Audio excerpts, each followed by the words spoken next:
Senhor, nosso Deus e nosso Pai, eu oro neste exato momento, ó Pai amado, pedindo a Tua graça para que o Senhor venha falar conosco, ó Pai amado.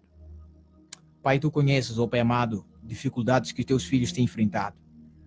É por essa razão que eu intercedo, Jeová, para que o Senhor dê força, dê renovo. Eu quero te pedir, ó Pai amado, que não seja simplesmente uma reflexão, mas seja algo, ou seja uma palavra que vem da sua parte, porque eu creio que vem da sua parte. Jeová, fale com esta pessoa que está acompanhando o programa. Em nome de Jesus, eu oro e te agradeço. O Senhor é meu Deus. Eu não conheço outro além do Senhor. Eu escolhi te servir. É por isso que eu te peço, Pai amado. Ouça o clamor do teu filho nesta tarde. Em nome de Jesus, Pai amado. Entrego tudo em tuas mãos. Entrego todos aqueles que nesse exato momento podem ouvir a minha voz. E eu oro, Senhor, entregando elas, Pai amado, em tuas mãos. Opere milagres, Senhor. Em nome de Jesus. Amém. Graças a Deus. Eu quero aqui fazer uma breve leitura consigo para que Deus, ou seja, esta é uma palavra que vamos aqui partilhar, não é? Vamos aqui compartilhar. E a palavra encontra-se em Coríntios, capítulo de número 5, versículo de número 16 ao 17. É verdade, Coríntios 16 e 17. Diz assim: de modo que agora em diante ninguém mais considerem por ponto de vista humana, ainda que antes tenhamos considerado Cristo dessa forma, agora já não mais consideramos assim. Portanto, se alguém está em Cristo Jesus, nova criatura é, as coisas antigas já se passaram, eis que surgiram novas as coisas, ou seja, novas coisas surgiram. Mensagem, ou seja, este é o capítulo, não é, que nós vamos aqui compartilhar. Esta é a palavra que vamos aqui compartilhar juntos sobre o tema cultura geral do mundo evangélico. Cultura geral, o que é? É tudo aquilo que tem a ver com coisas gerais, noções básicas que todos nós precisamos saber, não é? Existem conhecimentos gerais que todos nós conhecemos, não é? Feriados gerais que todos nós conhecemos. Assim também no mundo evangélico existem coisas gerais que todos os crentes, eles precisam saber. É verdade, eles precisam saber. Então, estamos aqui nós para poder falar dessas coisas gerais que todo cristão, quando se converte, ele precisa ter conhecimento dessas coisas, não é?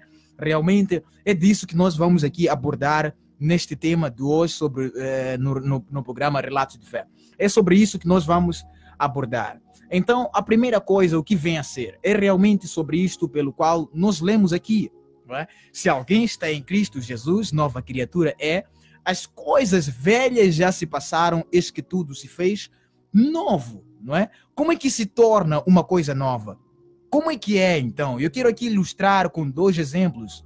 Quando uma pessoa não é renovada, quando uma pessoa não tem Jesus, é como se olhássemos para uma casa bonita, talvez até a casa tenha uma boa pintura, talvez com um AC, mas quando a gente entra dentro daquela casa, a gente vai ver que realmente dentro daquela casa não tem chão, o chão está partido, lá dentro daquela casa tem teias de aranha, muitos bichinhos residem naquela casa, porque é uma casa abandonada. Veja só, de fora você viu uma casa bonita, mas quando você vai enxergar por dentro, você vê que realmente aquilo que você viu fora não é o que está dentro. Então, esta é uma pessoa que não tem Jesus. Por fora, ela tem uma estrutura boa, é uma pessoa, podemos assim dizer, boa.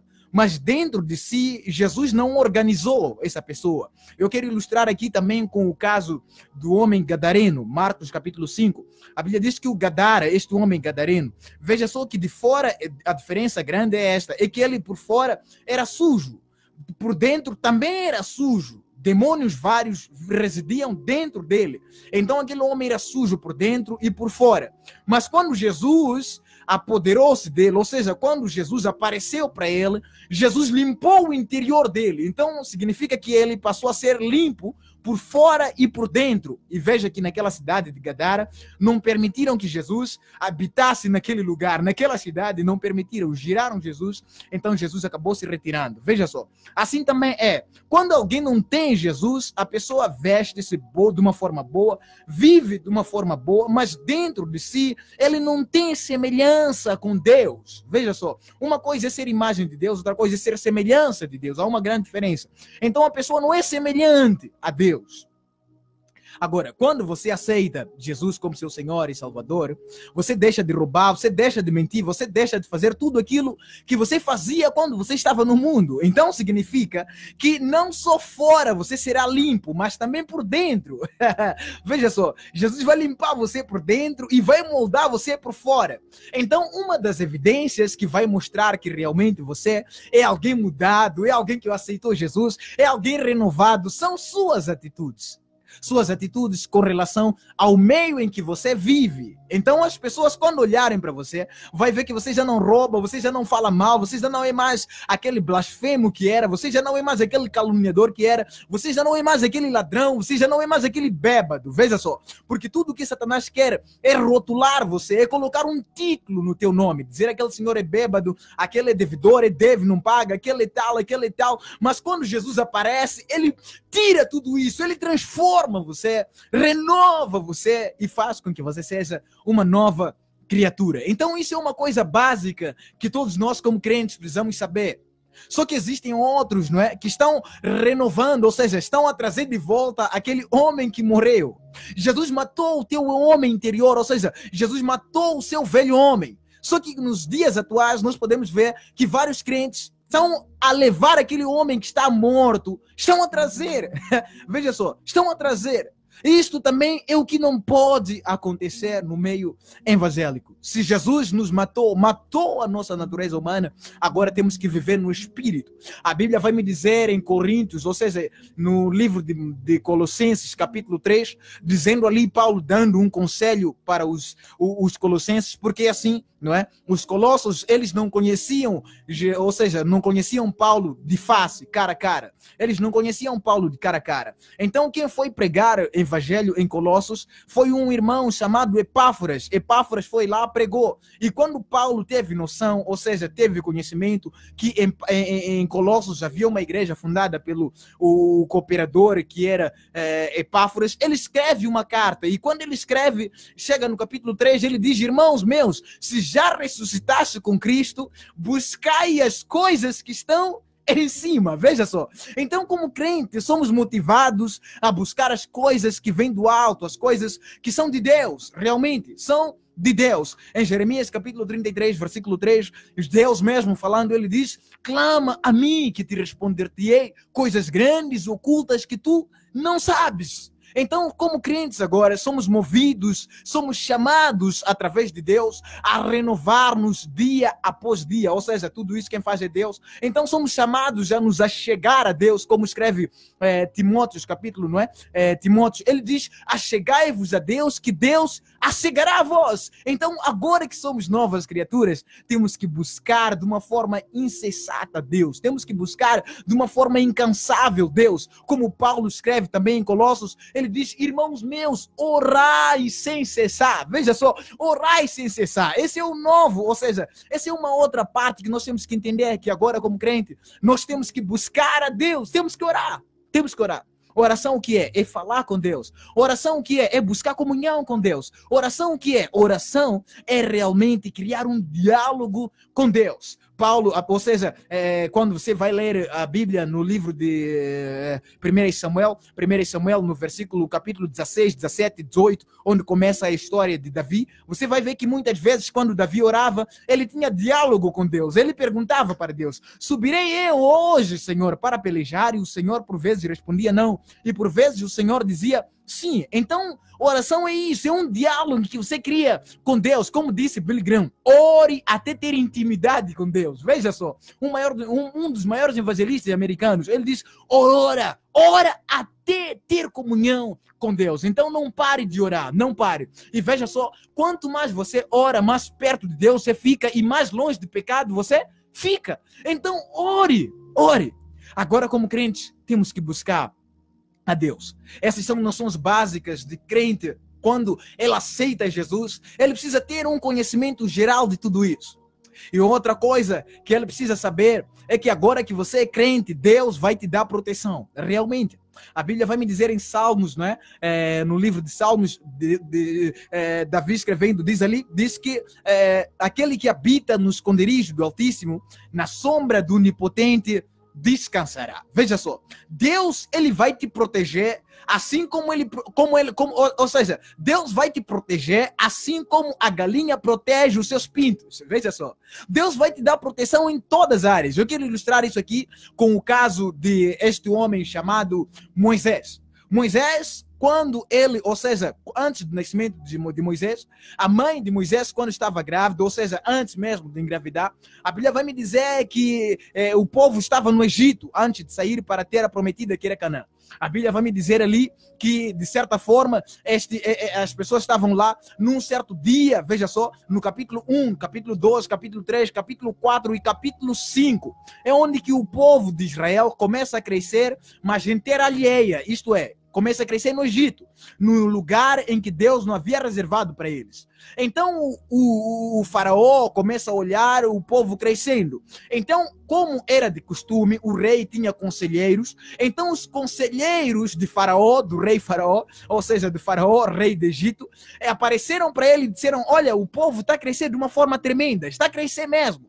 Então nota só, veja só, que a maior parte são machos. E veja só, esses machos hoje são meninos. E eles podem crescer, tornar-se um homem, e eles notarem que você, ou seja, eles estão aqui sendo castigados e podem lutar contra o nosso reinado. Então, vamos fazer uma coisa, vamos oprimir eles. Quando nascer homem, nós vamos matar, mas quando nascerem mulheres, nós vamos deixar crescer. A Bíblia vai me dizer que uma mulher chamada Jecabode, não é? A mãe deste homem chamado Moisés, engravida. Quando ela engravida, veja só que havia duas formas de acabar com o povo de Israel. Primeiro é que ele, o próprio faraó, matava quando nascia homem. Então, quando nascesse alguém e eles soubessem que era homem, estavam lá para matar. E pelo contrário, quando eles descobriram, as mulheres, as parteiras, elas descobriram agora uma forma nova. Quando nascerem nosso filho, nós vamos lançar no Rio Nilo, e dessa forma eles vão parar uma outra cidade, como o Rio Nilo é grande, vai parar numa outra cidade, alguém vai pegar lá e vai criar, como a mãe não queria perder o seu filho. Então, quando ele descobre essa estratégia, faraó, ele diz: agora, afinal, vocês vão fazer isso. Então, ele colocou crocodilos no Rio Nilo para acabar com o povo de Israel. Veja só, a Bíblia vai me dizer que essa mulher chamada Jacabode, ela nasce, pega o seu filho e lança. Veja só que quando ela nasce, Deus começa a proteger a partir daquele exato momento. Aí que vamos entender aqui que tudo o que queria Faraó era interromper o projeto de Deus. Porque Deus estava criando uma nação, criou uma nação, mas no lugar, vamos assim dizer, num lugar que não devia. Então Deus queria tirar o povo de Israel para a terra prometida. Então Deus quer usar agora este homem, e ele começa a dar proteção a partir do seu nascimento. Então veja só, ele nasce, e a partir daquele exato momento, ele começa a crescer. Quando ele começa a crescer, chega numa certa idade em que ele já não podia mais, a mãe não podia mais guardar o seu filho. Então eles levam, colocam num cesto e lançam no Rio Nilo. Veja só, o Rio Nilo estava cheio de crocodilo. E os crocodilos comem tudo aquilo que é inferior a ele. Eles poderiam muito bem pegar aquele cesto e mastigar. E veja só, Deus começa a proteger a partir daquele exato momento. Deus começa a proteger. Então você precisa entender, veja só, que quando ele começa a ser protegido, aquilo, veja só, aquilo que estava interrompendo, ou seja, aqueles que queriam interromper o projeto de Deus, foram os que ajudaram a Moisés crescer no lugar em que ele não devia. Veja só, eu quero dizer uma coisa para si. Aqueles que quiserem interromper você, interromper aquilo que Deus colocou na sua vida crescer, eles não vão conseguir, pelo contrário, vão ajudar você a chegar lá onde Deus quer que você chegue. Então, quer dizer uma coisa, Deus, ele protege você. Deus protege. Em todas as circunstâncias, Deus vai proteger você. Por que não falar deste homem chamado profeta Elias? Veja só, Elias, quando ele estava a fugir de Jezabel, a Bíblia diz que Deus mesmo dava proteção para ele, dava alimentação para ele. Veja só, Deus, ele protege você. Deus cuidará de você. Talvez você diga: olha, por que eu vou me entregar em Jesus? Porque se eu me entregar em Jesus, será que há alguma garantia? A garantia que eu dou é essa, é a salvação, é a vida eterna. mas Deus vai te proteger. Em tudo Deus vai estar contigo. A prova disso é que nós entendemos que quando o povo de Israel, quando você vai ler Jeremias, nos seus capítulos mais adiante, 49, 48, você vai ver algo interessante. Vai ver que o próprio Jeremias, quando o Nabucodonosor veio tomar o povo em Israel e levou em cativo, você vai ver que Jeremias foi protegido pelo Nabucodonosor. E você vai ver que Deus não abandonou o seu povo. Por quê? Porque mesmo lá no exílio, mesmo lá no cativeiro, Deus estava se manifestando. Veja só. E a Bíblia vai me dizer algo interessante. Depois do reinado, veja só, depois do reinado de Davi, depois assume o reinado Salomão. Salomão, depois de pecar, a Bíblia vai me dizer que o reinado divide-se meio. Então, o que não era crente leva 10 tribos de Israel, e aquele outro que era crente, a tribo de Judá, assim que é o Jeroboão, ele leva 2 tribos. Veja só. Mas mesmo assim, com aquelas tribos pequenas, Deus estava se manifestando no meio deles. Então, veja só, mesmo em meio aos seus problemas, mesmo na dificuldade, não importa o momento que você vai passar, eu quero dizer uma coisa, Deus vai se manifestar. Então, se Ele está te chamando, se Ele está chamando você para perto, entenda que Ele vai se responsabilizar por aquilo que Ele está te chamando. O Deus mesmo, se Ele está te chamando para alguma obra, Ele vai se responsabilizar. Então, não duvide, não duvide, não duvide, porque Deus, Ele se está te chamando, Ele é porque vai dar recursos para tal. Não duvide, não duvide. Se Deus está te chamando, creia e entregue-se simplesmente. Creia, irmão, creia, creia. Então saiba disso, saiba. Isso é coisa que todo crente precisa saber e entender. Que realmente Deus, Ele protege. Deus, Ele protege. E algo que me chama a atenção também é sobre o fato de mudança de atitude. Deus, Ele sempre, mas sempre, vai querer que você mude. No caso disso, você podemos ver no caso de Abraão. Abraão, ele vivia na casa do seu pai. Quando Abraão vivia na casa do seu pai, podemos ilustrar aqui ou ver algo importante. Quando você fica na casa do pai, você está habituado com os costumes da sua casa. E veja só que o pai de Abraão vendia deuses. Então, de certa forma, podemos dizer que algumas vezes Abraão talvez ia vender deuses com seu pai. Então, veja algo interessante. Abraão estava habituado com os costumes da sua casa. Hábitos, costumes, ele estava habituado. Ele estava habituado lá com tudo o que se fazia lá. Abraão estava habituado. E, de certa forma, Deus pega ele para lhe moldar, para mudar o caráter dele. Veja só, Deus tira ele, diz a Abraão, sai da tua terra, sai da tua parentela e vá para a terra que eu te mostrarei. E ao longo deste percurso, cada terra, olha só, Deus fala para ele, eu vou te dar a terra dos jebuseus, dos cananeus, eu vou te dar a terra dos perizeus, eu vou te dar a terra dos heveus, dos heteus, vou te dar a terra dos fariseus, de todos esses. Você vai tomar em possessão. Aquele lugar em que você pisar vai ser teu. Deus disse para ele. Ele sai e começa a peregrinar. E realmente tudo estava acontecendo. Na verdade, Deus podia tirar ele e colocar ele diretamente no lugar em que ele devia estar. Mas quando ele estava a caminhar ao longo deste percurso, Deus estava moldando ele. Deus fez com que ele perdesse, ou seja, perdesse e desabituasse tudo aquilo que ele aprendeu na casa do pai. Ele desabituou, ele deixou todos aqueles costumes, ele deixou que ele tinha na casa do pai dele. Então eu quero dizer uma coisa para si. Deus, Ele se está te chamando. É porque Ele quer mudar você, quer renovar você, quer trazer algo que vem da parte dEle para você. Assim como Ele mudou Abraão em pouco tempo, Ele também quer mudar você. Assim como Ele disse para aqueles homens, dizendo, olha, assim como ele livrou aqueles homens da fornalha de fogo, assim também Ele vai livrar você. Você precisa entender isso. Que Deus, se Ele te chama, Ele vai proteger você, vai cuidar de você, vai dar tudo aquilo que você realmente precisa. E algo que me chama a atenção é quando falamos sobre Paulo e Silas. Veja só, Paulo, a Bíblia diz que era alguém que matava crente. Mas Deus, quando lhe chama, Deus faz com que ele mude. Então, exatamente, Deus quer que você mude. Mudança de atitude. Mudança de comportamento. A nova forma de agir, de pensar e de sentir as coisas. Deus quer colocar você. Deus quer colocar em você o Espírito Santo dele.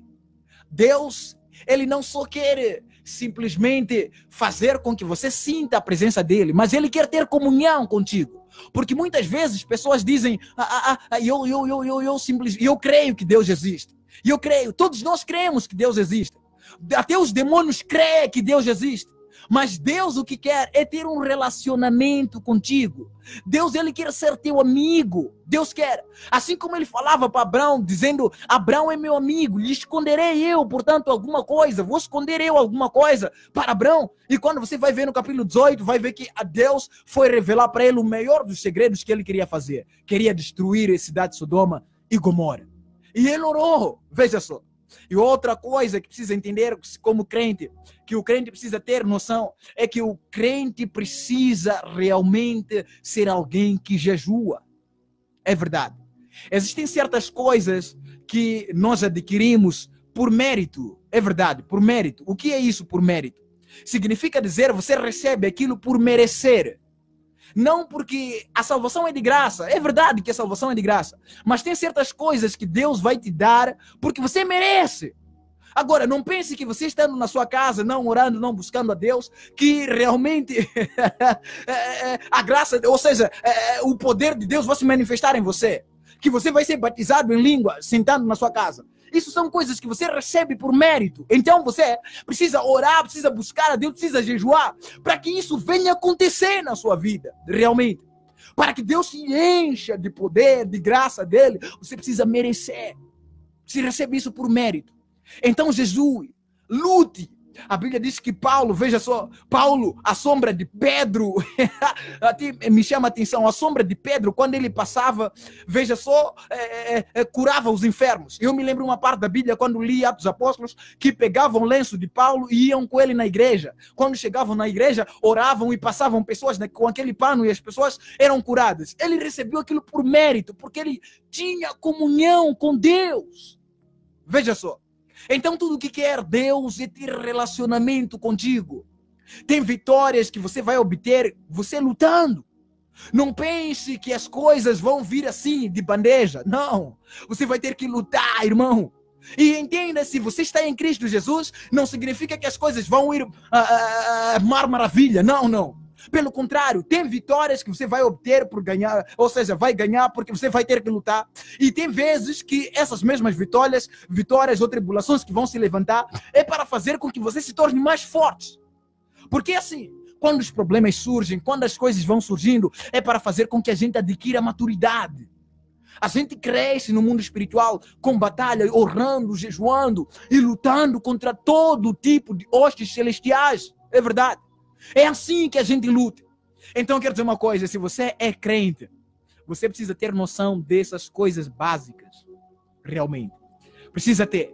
Isso são coisas gerais que o crente precisa estar entranhado. E algo que você precisa entender é aquilo que Paulo escreve, dizendo, irmãos, não sabeis vós que sois templo do Espírito Santo?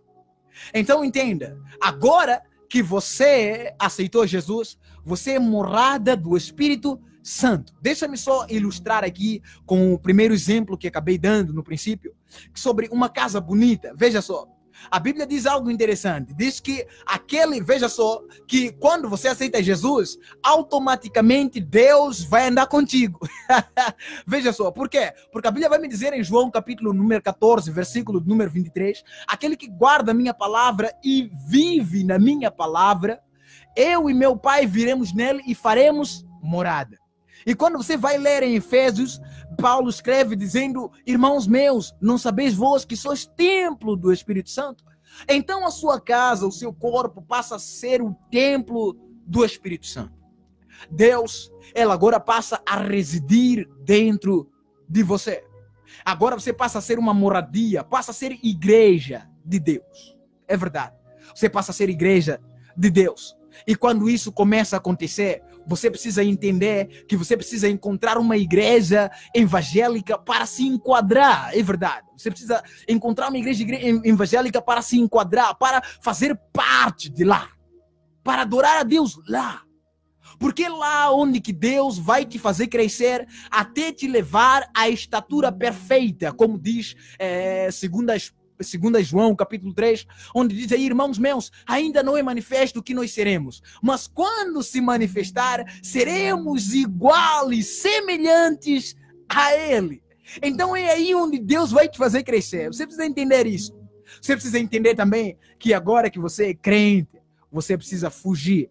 A Bíblia diz que bem-aventurado aquele que não senta na mesa dos escarnecedores. Significa dizer, agora que você é crente, bons amigos, ou seja, você precisa encontrar amigos que te influenciam a orar, que te levam a orar, que te levam a adorar, que te levam a ter comunhão com Deus.